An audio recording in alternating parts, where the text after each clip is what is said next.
अब मैं सिद्धार्थ के पास आती हूँ कि सिद्धार्थ, जो ये लेटेस्ट खुलासा जो अजीत अंजुम ने किया है, जहां पर बीएलओ और वोटर की बातचीत है, इस खुलासे के बाद अब क्या चीज बची है? सुप्रीम कोर्ट अब क्या करेगा? क्या ये एक बहुत बड़ा तमाचा नहीं है पूरे इलेक्टोरल सिस्टम के ऊपर, कि बिल्कुल एक मजाक बनाकर रख दिया है मोदी, अमित शाह और ज्ञानेश कुमार ने?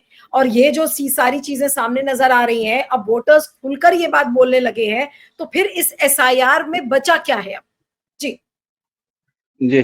जिस तरह के शुरुआत में आपने वीडियोस दिखाए, जो ऑडियो रिकॉर्डिंग सुनाई वोटर के बीच में और बीएलओ के बीच में, और जिस तरह से ये काम होते हुए दिख रहा है, तो ये कहीं पर भी नहीं लग रहा है कि भारत का केंचुआ काम कर रहा है। यहाँ पर तो कोई माफिया काम करते हुए दिख रहा है। ये तो बिल्कुल स्पष्ट हो गया, ये कहीं केंचुआ का कोई संवैधानिक काम करते हुए नहीं दिख रहा है। तो माफिया लोग इस तरह से काम करते हैं। हाँ ठीक है, तुम्हारा काम हो गया, तुम चिंता मत करो, तुमको आने की जरूरत नहीं है, तुम्हारा काम मैंने कर दिया। ये तो इस तरह की बातें तो माफिया लोग करते हैं। दूसरी बात ये कि लोकतंत्र का मतलब ही होता है शासन की पारदर्शिता और नागरिक की सहभागिता। और पिछले 15 मिनट में अरुण सर ने बहुत अच्छे से नागरिकों को बढ़िया से सिलसिलेवार तरीके से बता दिया है कि सहभागिता वो कैसे कर सकते हैं। क्योंकि शासन की तरफ से तो बिल्कुल स्पष्ट है कि उसकी ओर से तो कोई पारदर्शिता नहीं रही। ये जो पूरा का पूरा केंचुआ का सर नाम का एसआईआर नाम का जो बेसिर पैर की कवायद है, वो असंवैधानिक भी है और असंभव भी है। असंवैधानिक कैसे है? दो कारण से असंवैधानिक है। पहला ये कि केचुआ के पास एसआईआर नाम की कवायद करने की कोई कानूनी मंजूरी नहीं है। कोई भी संवैधानिक इकाई होती है, वो कोई काम करती है, तो उसके पास कहीं ना कहीं कानून में बैकिंग रहता है कि मैं ये काम कर सकता हूं। जैसे कोई डॉक्टर है, वो सर्जन है, तो उसके पास सर्टिफिकेट है, इसीलिए वो सर्जरी कर सकता है। मेरा ड्राइवर सर्जरी नहीं कर सकता, ड्राइवर को ड्राइवरी करनी पड़ेगी क्योंकि उसके पास सर्जन का सर्टिफिकेट नहीं है। तो चुनाव आयोग के पास एसआईआर नाम की कोई प्रक्रिया करने का किसी भी तरह का उसके पास कानूनी मंजूरी नहीं है। इसीलिए पहला कारण है वो असंवैधानिक है। दूसरा ये कि कोई नागरिक पैदा होते ही वो नागरिक बन जाता है, उसको अपनी नागरिकता कहीं सिद्ध नहीं करनी होती। मैं पैदा होते समय ना साथ में आधार कार्ड या वोटर कार्ड लेके पैदा नहीं हुआ था, मैं सिर्फ पैदा हो गया था। मेरे पैदा होते ही मैं भारत का नागरिक बन जाता हूं।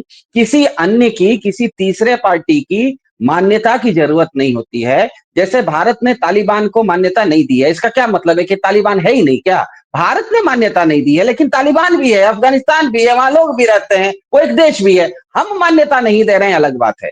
तो भारत की नागरिकता किसी कागज से प्रमाणित नहीं होती। अगर मैं नागरिक नहीं हूं या हूं, ये प्रमाणित करना मेरा काम नहीं है।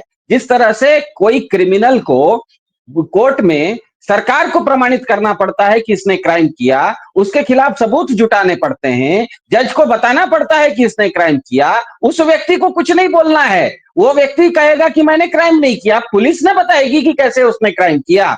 तो भारत में अगर कोई नागरिक नहीं है, बांग्लादेश से बहुत सारे घुसपैठिए बिहार में आ गए हैं, तो घुसपैठिए आए हैं तो घुसपैठिए का खोजने का काम पुलिस का है। मैं क्यों बताऊं कि मैं घुसपैठिया नहीं हूं? मेरे ऊपर कहां सवाल उठा है? तो दूसरी बात, इसीलिए ये दो कारण है जिसके कारण की ये असंवैधानिक है। और दूसरी बात असंभव है। ये असंभव किस लिए है? क्योंकि ये पूरा काम, जिस तरह से आपके भी वीडियो ने बताया, अजीत अंजुम के वीडियो से भी पता चल रहा है, ये पूरा का पूरा काम जो एसआईआर नाम का कर रहा है, ये चुनाव आयोग बीएलओ के माध्यम से कर रहा है। बीएलओ ही सबसे इंपॉर्टेंट आदमी है, क्योंकि बीएलओ हर वोटर से मिलेगा, हर वोटर का 11 कागज देखेगा, सही कागज को लगाएगा, उस वोटर का फोटो लेगा, वो फोटो उसके बाद फॉर्म पे चिपकाएगा, उसके बाद वो दस्तखत लेगा। ये सब एक कागज पर नहीं, दो दो कागज पर करेगा। एक कागज खुद रखेगा और एक कागज वोटर को देगा। मतलब कुल हर वोटर के साथ बीएलओ 12 काम करेगा। 1 दर्जन काम है बीएलओ को। पहले वोटर से जो मैंने बताया, पहले मिलना है, कागज मांगना है, कागज चेक करना है, फोटो लेना है, फोटो चिपकाना है, सिग्नेचर करना है, ये सब चीज दो दो कागज पर करनी है। कुल मिला के गिन लीजिएगा 12 काम है। तो कुल मिला के हर वोटर के साथ बीएलओ को 12 काम करना है। और बीएलओ का मतलब ही होता है बूथ लेवल ऑफिसर, इसीलिए उसको बीएलओ कहा जाता है। और हर बूथ पर हमें पता है 1200 वोटर होते हैं। मतलब, और अब जो बीएलओ नाम का व्यक्ति है, उसको चुनाव आयोग 1 महीने में केवल 84 घंटे के लिए वो चुनाव आयोग का काम करता है। वो रोज 24 घंटे चुनाव आयोग का काम नहीं करता, वो कोई दूसरा काम कर रहा होता है। रोज 2 घंटे काम करता है और इतवार को 8 घंटे काम करता है। मतलब 30 दिन में कुल मिला के उसको 84 घंटे ही चुनाव आयोग का काम करना है। अब मुझे ये कोई भी कैलकुलेटर लेके हिसाब कर लीजिए 84 घंटे में 1200 वोटर का 12-12 चीजों को जांच करके लगाने का मतलब है कि एक वोटर के साथ अभी 84 घंटे में उसको केवल 4 मिनट मिल रहे हैं। तो मुझे बताइए कि 4 मिनट में एक बीएलओ 12 काम एक एक वोटर के साथ कैसे कर सकता है? तो ये पूरी तरह से असंभव है। ये एक ऐसा है कि एक टीम क्रिकेट मैच खेल रही है, उसको एक ओवर में 100 रन बनाना है जीतने के लिए। अब वो बैटिंग 6 बॉल पे 6 छक्का भी मारेगी, वर्ल्ड रिकॉर्ड भी बना लेगी, तो मैच तो नहीं जीत सकती। तो ये एक असंभव काम उन्होंने बीएलओ को देके रखा है। इसीलिए मैंने कहा कि असंवैधानिक भी है, असंभव भी है। अब क्योंकि ये असंभव है, इसीलिए ऊपर से बीएलओ के ऊपर प्रेशर आ गया है कि ये काम किसी तरह क्योंकि पूरा करना है। सिद्धार्थ, अब क्या कहा जाए? अंत में अंतिम कमेंट में आपसे लूंगी। इस पूरे प्रक्रिया तरीके से हो रही है, क्या बिहार चुनाव के तारीखों की घोषणा से पहले ही बिहार के चुनाव का खेल खत्म हो गया है तरीके से? नहीं, मेरे ख्याल से खेल खत्म तो नहीं हुआ है, काफी रायता फैला हुआ है। और जिस तरह से अजीत अंजुम जी के वीडियो में बीएलओ बात कर रहे हैं, बीएलओ स्पष्ट बोल रहे हैं कि हाँ, हम डॉक्यूमेंट्स, आपके डॉक्यूमेंट्स को हम तैयार कर रहे हैं, हम ई सिग्नेचर भी कर रहे हैं, हम ई चेक भी कर रहे हैं, जो सब चीज दूसरे को करना चाहिए।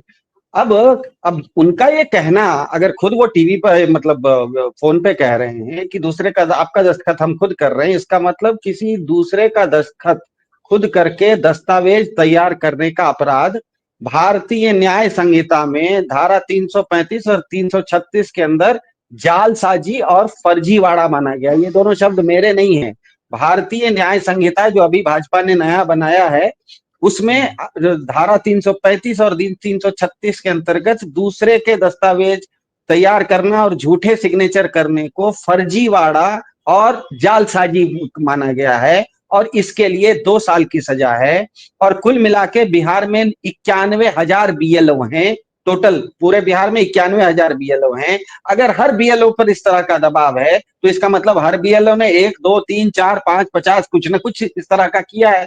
तो मेरे ख्याल से जिस तरह से इन्होंने, अरुण सर ने कहा कि जो नागरिक हैं जिनके पास टेक्नोलॉजी की जानकारी है, वो इस्तेमाल करके इसको इस तरह की शिकायत तैयार करें। साथ में राजनीतिक दलों के ऊपर भी अब ये जिम्मेदारी है विपक्ष की कि वो अपने लोगों को क्या कहते हैं, अपने वॉलंटियर्स को तैयार करें, अपने कार्यकर्ताओं को, और हर बूथ में 4-5 लोग जो कहें कि भैया मैंने तो किया नहीं है, देखो मेरा नाम आ गया है, उसका सिग्नेचर लेके ये शिकायत दर्ज करें। और ये शिकायत ध्यान में रखिएगा, ये कहीं चुनाव आयोग के पास शिकायत डालने की जरूरत नहीं है। आपके गांव में जो थाना है ना, उसी थाने में आपको शिकायत देनी है। ये थाना, ये शिकायत दर्ज करने के लिए कहीं आपको दिल्ली जाने की जरूरत नहीं है, कहीं आपको पटना जाने की जरूरत नहीं है, कोई चुनाव आयोग के पास जाने की जरूरत नहीं है, कोई सुप्रीम कोर्ट जाने की जरूरत नहीं है।